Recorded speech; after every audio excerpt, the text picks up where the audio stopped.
নমস্কাৰ, মোৰ এটা নতুন ভিডিঅ'লৈ আপোনালোক সকলোকে স্বাগতম জনাইছোঁ। মই আজি মুৰ্গী মাংসৰ লগত নৰসিংহ আৰু ভেদাইলতা দি বনাব লৈছোঁ। ভাবিলোঁ মই বনাই থাকোঁতে আপোনালোককো দেখুৱাওঁ কেনেকৈনো বনাইছোঁ। মাংসখিনিত মই আদা নহৰু পেষ্ট, হালধি, নিমখ আৰু অলপ মিঠাতেল মিক্স কৰি ভালদৰে আধা ঘণ্টাৰ কাৰণে এতিয়া মই মাংসখিনি ৰাখি দিম। মাংসখিনি ৰাখি দিওঁতে মই বাকী যি বস্তু মই মাংসত দিম সেইখিনি ৰেডি কৰি ল'ম।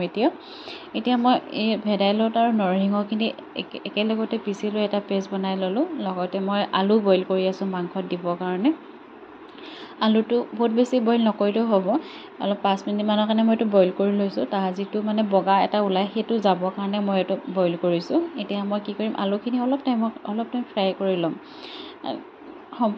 সম্পূৰ্ণ নিসিজিলেও হ'ব এতিয়া আলুখিনি, কাৰণ মইতো মাংসত দিমেই, সেইখিনি পাছত সিজিব পাৰিব। সেইকাৰণে ভাবিলোঁ অলপ ফ্ৰাই কৰি এইটো ৰাখি লওঁ প্লেটত। সেইটো কাৰণে মই অলপ ফ্ৰাই কৰি এতিয়া মই প্লেটত ৰাখি দিম। ৰাখি মই আৰু এখন কেৰাহীতে যিটো মই মাংস বনাবলৈ ইউজ কৰিম, তাতে মই এতিয়া পিঁয়াজখিনি দি দিলোঁ। পিঁয়াজতে মই হালধি, নিমখ আৰু যি মছলা দিম বুলি ভাবিছোঁ তাতে দিম। এতিয়া বহুত বেছি মছলাটো মই ইউজ নকৰোঁ, যিখিনি নৰ্মেল মছলা ইউজ কৰিম সেইখিনি ইয়াতে মিক্স কৰিম। মিক্স কৰি অলপ মছলা মই ৰাখি দিম, যাতে মই মাংসটো অলপ সিজোঁতে মই দিব পাৰোঁ। এতিয়া মই মাংসখিনি ইয়াত দি দিলোঁ। মাংসখিনি অলপ ভাজি ল'ম এতিয়া ভালদৰে। মাংসখিনি আপুনি 10-20 মিনিটমান ভালদৰে ভাজি ল'ব। মাংসটো ভালদৰে সিজিব লাগিব এইটো, কাৰণ নৰসিংহটো দিয়াৰ পিছত আপুনি মাংসটো বহুত বেছি সিজিবলৈ থ'ব নোৱাৰে, কাৰণ সেইখিনি নৰসিংহখিনি বহুত বেছি সিজিব নালাগে, কাৰণ বহুত জল্দি সিজি যায় এইটো। আৰু মাংসখিনিৰ লগতে মই এতিয়া কি কৰিলোঁ, আলু মিক্স কৰি দিলোঁ। এইটো দেখাব থাকি গ'ল, কাৰণ ভিডিঅ'টো বনোৱা নহ'ল চাগে সেইখিনি টাইমত। মাংস আৰু আলু চব সিজি গ'ল। এতিয়া মই তাতে নৰসিংহখিনিও এড কৰি দিলোঁ, যিখিনি খুন্দি ৰাখিছিলোঁ।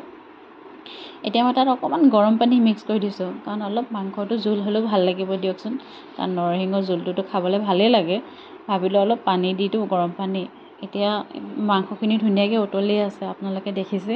এয়া মোৰ হৈ গ'ল বনাই, আৰু মই ধুনীয়াকৈ খাবৰ কাৰণে বাঢ়ি ল'লোঁ ভাতখিনি। লগতে মোৰ লগৰকেইজনীও ভাত খাই আছিলে, আৰু তাই কৈ আছে মোক, খাই যে ভাল লাগিছে, কিবা এটাতো ৰিয়েকশ্যন দে। তাইৰ কথা শুনিও মই হাঁহি আছিলোঁ। ভিডিঅ'টো আজি ইমানেই আছিল।